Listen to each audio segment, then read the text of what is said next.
Well, thank you for coming. I am Jody Heisler. I'm the Clay County Grants Compliance Manager. And this is Madison Ellis. She's one of the analysts.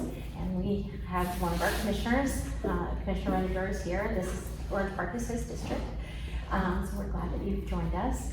And if you are confused, this is the Community Development Block Grant meeting. in case you wandered in and just were like, hey, let's go in there.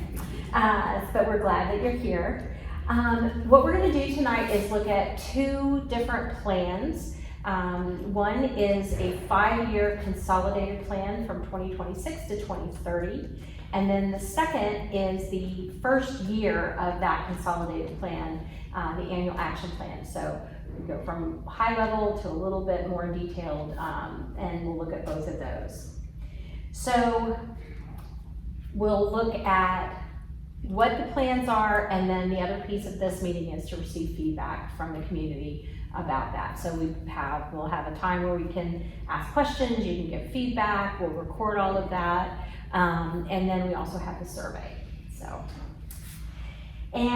what is CDBG? So CDBG is a community development block grant that's sponsored by HUD, and its main purpose is to benefit low to moderate income residents of a community. And it supports community development activities, and it also helps the county, in our case, leverage other funding sources for projects that have already been approved. So it can be augment projects that the county has dollars for, that we have other grants or other funding sources. So it can help leverage that, and helps us do some larger type projects. So this is the second application for the second 5-year block grant. The first one we're in the last year of, and so we've learned some things in the time that we've had this first 5 years. We have built an efficient internal process for doing the planning for the block grant, the annual plans, looking at how we appropriate the dollars, and also the intercollegiate work that we do with other departments, because these dollars can scale across multiple different types of departments. And also how to utilize all of the HUD's resources, their systems, and that has been a learning curve. So over the course of these last 5 years, we've been able to master a lot of those processes, get them documented, and so now the process is much more efficient. So we feel that coming into this next 5 years, if we're awarded these dollars, we'll be able to move at a much more efficient pace. Also, we have learned how to engage more effectively with the community. We know we have figured out the times and the locations that really draw the most input, and how to get the most feedback. We've also learned that projects that have more visibility and a longer term impact to the community are the ones that the community has indicated they're most interested in seeing these dollars be used to support. And then also we've learned how to coordinate these dollars with projects that the county commissioners have already approved and that are part of our strategic plan to have a maximum impact throughout the community. And flexibility is one of the main things that I think we've seen and that we've learned. In the first few years, a lot of the planning was very specific, and the more specific it is, if you need to flex, you can, but you have to redo all of the community engagement, you have to do new budgets, you have to do new proposals. And so if you can keep it a little bit more broad and a little bit more flexible, it allows the opportunity to shift, especially in the 5-year plan. So it does allow the county to be able to move with the needs of the community over the course of 5 years, because we don't look like we did 5 years ago in Clay County. So that's really an important lesson that we've learned. So what is the vision for this next 5 years? We want to focus these dollars on 4 main areas. And so I have them here so you can see them. The first is infrastructure and what we are calling connectivity. And we want to look at approximately 60% of the dollars over the course of that 5-year period to be allocated in this direction. So that infrastructure and connectivity basically equates to sidewalks, putting sidewalks where there are none, making sidewalks ADA compliant where they're not, making sure that if there are gaps in sidewalks in main areas of transit, that we get those gaps filled. So primarily that section is looking at infrastructure from a sidewalk perspective, allowing a lot more movement of pedestrian and bicycle traffic. The second area that we wanted to focus on is public facilities and parks. And we're proposing 25% of the overall dollars go in that direction. Primarily with a focus on parks. These would be parks primarily in areas that serve a majority of low to moderate income households. And this would be, a lot of our parks are not ADA compliant, and they don't have good accessibility to all of the amenities of the park. So a lot of them have fine parking lots, but you can't get necessarily to the playground easily, especially if you have ambulatory challenges. It can be a little difficult. So we wanted to put that in here. That was something that we've heard a lot over the course of the last 5 years. So we've put that in here. The third area is community partnerships and nonprofit expansion. And we've looked at putting 10% overall of these dollars in that area. So community partnerships, some of the things there are primarily neighborhood cleanups. There's a lot of need in communities across the county to have a partnership with the residents in that community, the nonprofits that serve that particular area, county employees and others to come in and really help the residents in those areas clean their neighborhood. You know, bring in big dumpsters and get rid of some of those larger things that maybe are harder to get our waste FCC to be able to come and pick up. So we do those, have partnered with communities, and we want to continue to do that. And then nonprofit expansion is another piece of this, and that was added in the 5th year of the current 5-year plan, and that is this year 2 nonprofits are being served by those dollars to be able to expand the services that they provide to the community in areas where there's a gap need. One of those is in Keystone Heights, and it's a ministry, or it is a organization called Seeds of Grace, and they do a lot of community work in the Keystone area, and they are moving into becoming having a permanent location and an executive director, where it's been an all-volunteer organization up to this point. So those dollars are helping them build that initial foundation.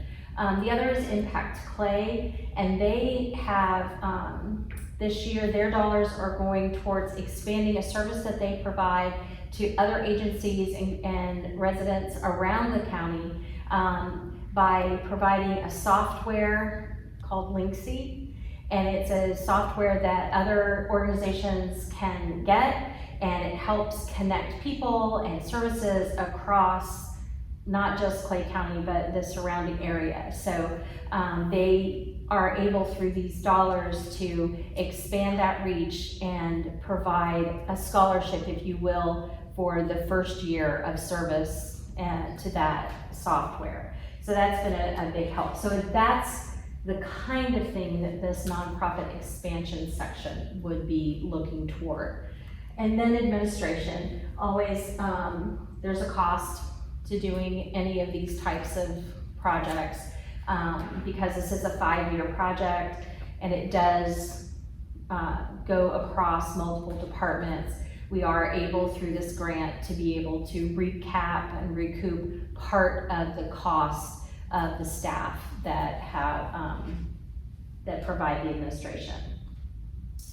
So the approach that we looked at as we put together this plan was to balance existing neighborhoods that have need with growing and new neighborhoods that are coming into Clay County.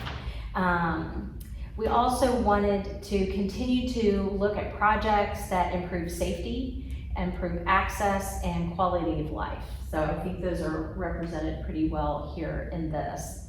And then again, we wanted to have a countywide focus. In the last 5 years, a couple of things that we had very specific areas. I said it was a lot more specific, and we did have more specific areas.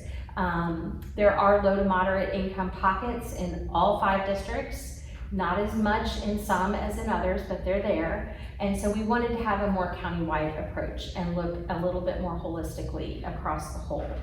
And also, we wanted to continue to have flexibility be a benchmark of how the plan was put together. So one of the main things is how can you engage? So by being here tonight, that's great. Also, there will be 2 formal public hearings during the July Board of County Commissioner meetings, one on the 14th, one on the 28th. And then completing the surveys. And then also during the public comment period on anything that is related to this grant, if any changes are made, we have to do a 30-day public comment period. Even when we do the sidewalks, we have to put out environmental reviews or environmental assessments. They're on the website, so you can look, you can comment on those to the project level. If we are putting those types of projects out, we have to post those. So you can engage in public comment. We do have a designated email box, and it's cdbg@claycountygov.com. So you can go directly there, and it doesn't get mixed into anyone else's email. It's easy for us to access and be able to read your feedback. Do you have any questions about this part at this? Okay. So then the annual action plan takes it one step further toward the actual boots on the ground. And so this then takes these pieces and starts to put real dollars toward them. So the anticipated allocation from HUD for year 1 of this next 5 years is $1,057,772. And that has been proposed to be allocated in these ways. $634,663 in infrastructure, $264,443 in the parks and public facilities, $105,777 for the nonprofit and community support, and then $52,889 for administration. These can move around a little bit if it's less than 25% of the total. They can be moved from category to category if we need to. If it's more than that, we have to do a budget, have public comment, make sure that it's amenable to the citizenry that it supports, and then we can move things around a little bit. So the flexibility is there. It's a little time consuming, but it's not set in stone. If this gets approved and we get these dollars, Then the next layer down will be to actually put some addresses to that.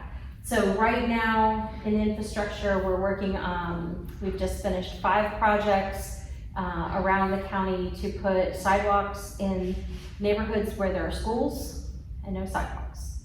And those 5 have just finished, and now we're working on 218. So in Middleburg, where the road construction is, there are gaps in the sidewalk along 218. So right now, these dollars are going to fund that. We have wrapped up every other project that we had outstanding from the first 5 years, except for these last 2 sidewalk projects, both on 218. So that, in a nutshell, is what we planned. So thoughts, comments? I think for us, we own a shoe store, but we have a VA contract that helps veterans. So that's who reached out to us and asked us to attend, because they said there could be a portion of it that's dedicated to veteran resources. And obviously we see a lot of veterans on a daily basis, and most of them don't know what benefits they have. And I think it's just because they don't have the resources there. And I know there's a couple, what is the True Vet, and a couple of those in Clay County, but I don't know that they get any funding from anything like this. And is this your logo on your shirt? Is that down here on Blanding? Yes, my husband buys his UOs. So yeah, when he comes to buy his slides. So, okay, so you're interested in the veterans resources. Specifically, anything specific? Just general resources, or? Yeah, I think like mental health, obviously, and then having access to someone who can, like what True Vet does. I'm sure there's others too, but lets them know how to access their benefits or what their benefits are. And then I know a lot of them do have a lot of low income and the veterans as well. Okay, awesome, very good. Commissioner, you have any comments? Yeah, I can speak to a lot of things. My name is Jim Reiner. I'm the county commissioner. We have 5 commissioners, 5 districts. Orange Park District. You want me on there? Yeah, I do, thank you. Hi. So just to frame this whole thing, I'm a county commissioner, so it's all the big county of Clay. Inside Clay are 4 municipalities: Orange Park, Keystone, Green Cove, and Penn Farms. So you're sitting in the municipal real estate of Orange Park, but it's a county library, so that's why we're here. These block grants are federal money, which comes down from Washington, trying to improve the lives of low and moderate income people. And before I live in Orange Park. I was on Orange Park Town Council for 9 years. I never really realized the plight of some of the low income people in Clay County. For instance, down in Keystone, we have people that don't have running water in their homes. I mean, they run a hose from their neighbor's well, and we have public showers down there. So there is some real need here in the county. So these grants are designed to help those people, and we have pockets in Orange Park per se, as well, low income, moderate income enclaves. So our job is to take, we get out, I'm out in the county every day, the big county, Keystone, Green Cove, Penn Farms, but you all may focus a little bit more on Kingsley or something like that. So the purpose of your participation today is important because you see things on a daily basis that we may not see because we're out and about everywhere. So as explained, these are 5-year grants, but this is a breakdown for year 1. Year 2, 3, 4, 5 are going to be similar, but they don't have to be. So we're trying to assess from the public standpoint, what do you see as need? I'll be honest with you. In my district, that's Brian Jennings Elementary School. I didn't know this, but they have a back gate to the elementary school, and they leave the kids out the back gate. And the school board has a policy, no buses unless you are more than 2 miles from the school. So there's a lot of kids walking.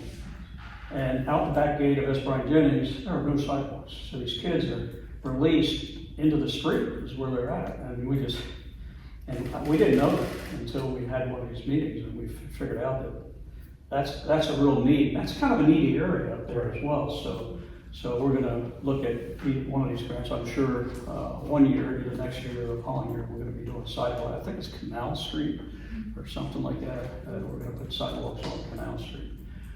So it's just things like that the public can bring to us to help the public. You know, for us to serve the public better is what it's all designed to do. So, veteran, I flew with jets my whole life, so sometimes it's hard to hear people. So you deal with veterans? We have a meeting contract to provide their shoes, inserts. Okay, are you members of the Veteran Council? No, You need to come to Veterans Council. that's who invited us here. Oh, really? But we're not. Okay. Well, I'm a Navy veteran, and we reinvigorated the Navy, the Veteran Council 6 years ago. And now we have, when I got there were like 3 or 4 entities that attended these meetings. Now we'll have 40, Oh, wow. 50, and all flavors, all kinds of services.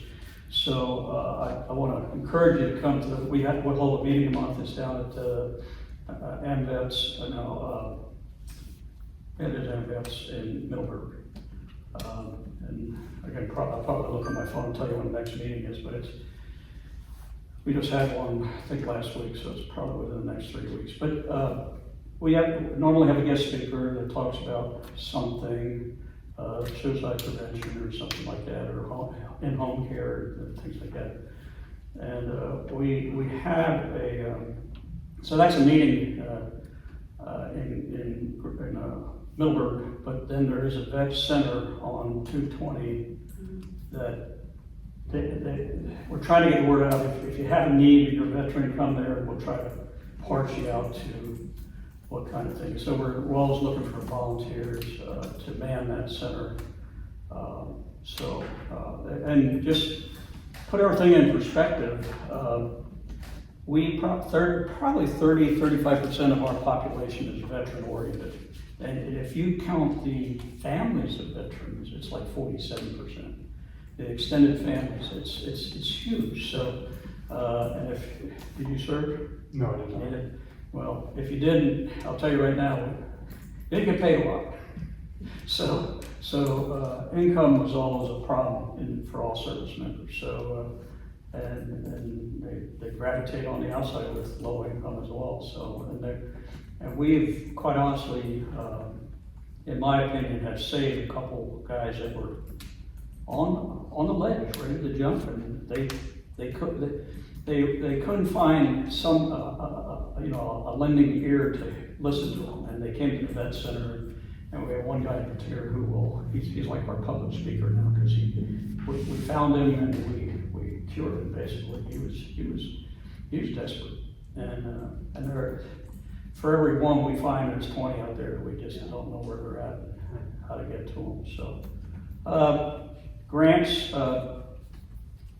This is the only grant you work on, right?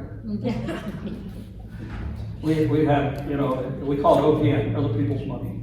This is federal money that comes down to the county, and if I have money from the federal government, I don't have to reach into my constituents' wallet to get money out of their wallets, to fund these programs. So we look for every grant opportunity that we can get to, and just grants, you have to meet their requirements.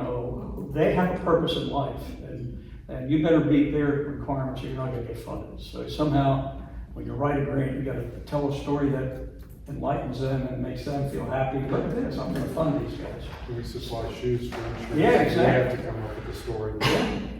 So the admin cost it's kind of interesting. I came after I got out of the Navy, I worked for FSCJ, and I learned that educational institution is 5%. An educational institution like University of Florida, it's 70%. So 70% of every dollar they get goes to admin, which is pay, allowances, and retirement and building and desks and computers, and then 30% goes to the real need. And I also get a kick out of looking at 5%, because I was always looking, I couldn't believe it, an educational institution could get away with taking 70 cents out of every dollar for them, you know. So it's kind of enlightening to see 5%. We probably won't use it all. Well, we need to raise it so we give you a pay raise. I like that, sir. All right? Yeah.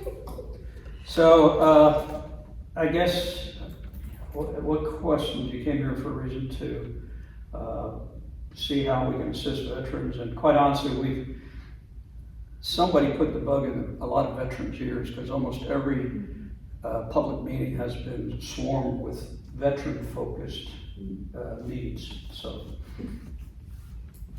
there's a reason for that. And because it's real. I mean, when you have 38 to 40% of your population is veteran, and like I said, there's a lot of low-income veterans out there, you know? So a lot of need out there. So We get probably, 18 patients minimum per day. really, Probably 40 to 50% of that's vets, so we probably see 50 to 60 VA veterans funded. for the most part. Yeah. Well, you'd be an excellent speaker to. I've been attending meetings for 6 years now, and I don't ever remember this subject coming up, but it is a real need. So I'm going to highly advise you to come to the meeting, and if you want to, you can get on the speaker circuit and tell us what you do. And it's, like I said, there'll be 40 to 50 organizations there that hear your story, what you can provide for veterans, and that's what it's all about. I mean, right now we have, I forget how many, 700 cell phones that I think it was Verizon gave us to give out to veterans, you know, free cell phone, free service for 1 year. So we're trying to give those away, so. But there's all kinds of programs that we hear at the Veterans Council. And like I said, this grant is designed to meet the needs of the public, and this is a big segment of the public, so. I think what we've heard in the other meetings is, you know, there's a need for a permanent veterans center in Clay County. You know, those are big dollars, but I've not heard that, and I've done, you know, Right. a lot of these meetings over the course of the last few years. And so I think because somebody put the bug out that, you know, this was happening and that veterans had not maybe been represented, I think we've gotten a lot of really, really good feedback about, you know, educational needs and location, someplace where all the veterans and the veteran services can gather that's permanent. And so I think there's been a lot of good feedback. A lot of times, the public only looks at the veteran, and they don't realize, well, sometimes the veteran goes away, and then the wife is sitting there. Now the spouse is sitting there in trouble financially or psychologically. So it's a big family, or the veteran can't take care of him or herself anymore, so the spouse has to take care. And so the VA makes an effort to compensate for in-home health care, and that, but they only started doing that recently. 5 years ago, they said, you're on your own, you know, if you have to take care of your veteran, that's up to you. I got a customer who was telling me a praise report for her, because she's getting that on help right now for her husband. Yeah. Because he's essentially late stage Alzheimer's, so. So it's you know, when you talk about home care, we're talking 24/7, 365. I mean, it is a tall order.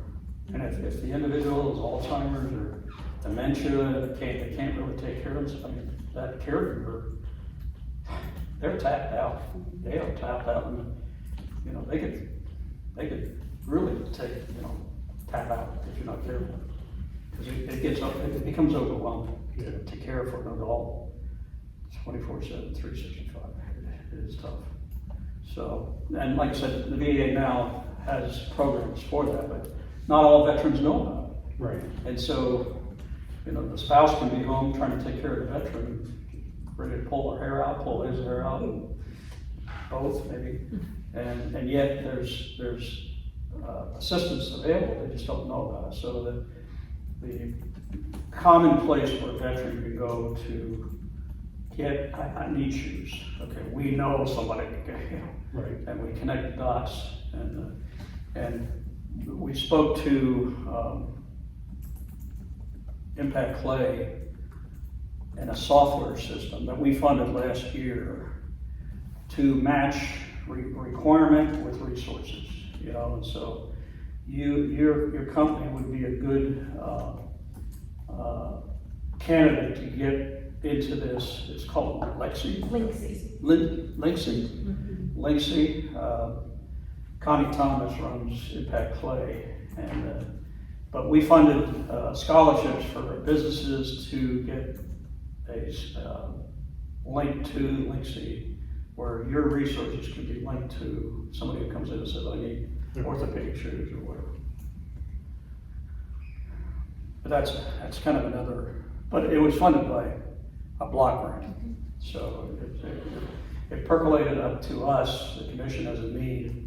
And trust me, we get requests from, we have so many nonprofits in Clay everywhere, I mean, and everybody says, I need help. But this one percolated up to us and we funded it, so. You gotta sift through the ones that are really the good ones and which ones are. I'm sorry, what? You gotta sift through those nonprofits, which ones are the good ones and which ones are the. There are thousands, and when you talk about veteran nonprofits, I mean, there are thousands of them. Yeah, There's a lot. there's a lot. There is a process, for, you know, to help the commissioners be able to get through that. You know, there's an application process for those nonprofits, so, but see, you know, again, this is a means to be able to get your information. All of the public comments that we have, that we'll collect between now and the 28th of July will all be gathered and be part of the final proposal packet that goes to the commissioners on the 28th for final review and approval. You mentioned the first public meeting is next Tuesday, the 14th. 14th. So, And that will be the first formal public hearing to present the proposal. And then the 28th will be the second and final with all of the information for review and approval. Is that gonna be up here also? So that'll be at the, in Green Cove, so it'll be our normal county commissioner meeting. Okay. It will fall under a section of the agenda called Time Certain, which starts at 5 p.m. Okay. and I think there'll be a public hearing to that agenda item. Correct, So if you want to say anything. you can. You can come and speak to the commission directly, all five of us, Okay. so. Yep. And then, if it's approved by if the proposals are approved by the commissioners, then, they go to HUD next, and they'll review them, and that takes a little time. That will happen at the beginning of August. We'll get those submitted to HUD, and then they'll review them and come back with a determination. This grant's a little bit different. Most grants are thrown in a big pile with a bunch of other grant submissions. Competitive grant. This is an entitlement grant, predicated on our socioeconomic status in Clay County. We're entitled to this grant, so we're gonna get the grant. What you're talking about is HUD's gonna look at what we're doing the grant, they're gonna, so. So, yeah. It's, it serves as an application, but, you know, I like to be cautiously optimistic. Well, there's just a message that came out today that I forwarded to grant department, which the federal government, due to their wisdom, can negate any grant in the future, after it's already started. There have been 70,000 letters already Really? of comment already submitted on the changes to CFR. So is this a reimbursement grant too? So they can say, hey, you got the grant, we'll start spending money, we don't get the money until we spend it. So then this notice that came out said, the federal government can cancel this grant anytime they want to. So we could spend $1 million thinking it's gonna get reimbursed, and they go, no. Yeah, I mean, that's what this CFR's Code of Federal Yeah, Regulations says. I've attended 2 webinars so far, and there is a lot, everybody that gets federal grants and the people that help counties and governments and folks that get federal grants are very involved in providing feedback. That we're in a public comment period for that change. And like I said, last count on the Thursday webinar, there were close to 70,000 letters already submitted. Yeah. And this is where it becomes important to, it's better off knowing somebody than being smart. You know, we know our legislator in Washington DC, and I'm very close friends with him. We know the legislators in Tallahassee, and I'm very close friends with them. And so, you know, Congressman Bean, he's like, I can dial him up and he'll answer the phone right away. Sam Garrison is our representative in the state house, and he's gonna be the speaker of the house in November, I guess it is. So I mean, And he's from Clay County, isn't he? oh yeah, he's from Fleming Island. He lives down off Swimming Pen Creek, down in Fleming. But he's a friend of mine, and he's gonna be Speaker of the House. And the governor, you know, when you talk Speaker of the House, it's the executive, it's the legislative part of the government. The governor is the executive part of the government, but those two guys work together usually. And they don't like to irritate each other. So if one guy says, you need to do this, they usually do it, so. It's all good. We haven't had a Speaker of the House in probably 25 years. So we Northeast Florida. So to have him be Speaker of the House starting in November for 2 years is a real asset. And we have a good senator, and we have a couple good representatives, a couple good senators. So sometimes when we get rough water, hey, I need help. You need to solve this problem up at DC. And that's their job. They will work for us, so. That's good. Yeah, we've had issues with what we do, trying to get in touch with people to try and change certain policies and procedures and, our reimbursements. Because reimbursements go up every year this much, our costs go up this much. So we've been advocating that in Florida for, 5 or 6 years. Hadn't changed yet, but. So those are the type of things that the Veterans Council, my goal with the Veterans Council is to become very active with their legislators and legislation to help with things as such. But you need an organization, you need active members in the organization. So I'm the only veteran on the commission, so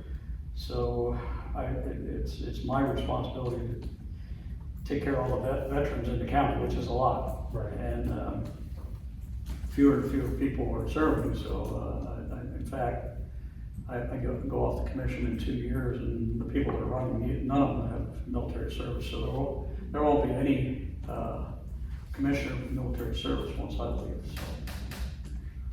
Which is a hole, because you have 30%, 40%, 45% of your population is veteran. Right. Affiliated somehow, so. Right? That's all I got. That's okay. Unless you don't have any hard questions. I'm used to hard questions.